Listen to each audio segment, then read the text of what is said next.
সকালবেলায় ঘুম থেকে উঠেই যেটা ফার্স্ট কাজ গেটটাকে খুলে বাইরে যাওয়া। না, আমার ফার্স্ট কাজ অন্য থাকে, ঘরের ভেতরে হয়।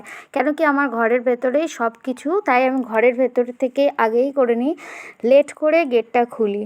তো হ্যালো এভরিওয়ান, আমি অস্মিতা, ছোট্ট মিনি ব্লগে সবার স্বাগত। সবাই তোমরা কেমন আছো? আশা করি সুস্থ আছো, ভালো আছো। আর আমার ভালো লাগার জিনিসটার দিকে আমি কিন্তু হাঁ করে অনেকক্ষণ দেখি আর তাকিয়ে থাকি। এই যে বাইরে যাচ্ছি আর বাইরে গিয়েই তাদের দিকে একটু দেখবো, কালারগুলো দেখবো, কে কেমন ফুটেছে, এই সব আর কি আমার ভালো লাগে, আমি এগুলো দেখি। আর আর জানো তো, ওই গাঁদা ফুলগুলো না খুব ছোট ছোট হয়ে গেছে সাইজে।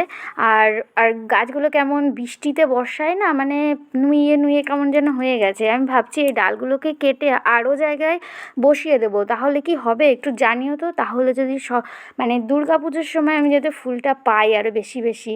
আর দেখো, সকালে জলখাবার বানাতে অনেকটা লেট হয়ে গেছিলো, কেন কি ছেলেকে স্কুলে পাঠাইনি।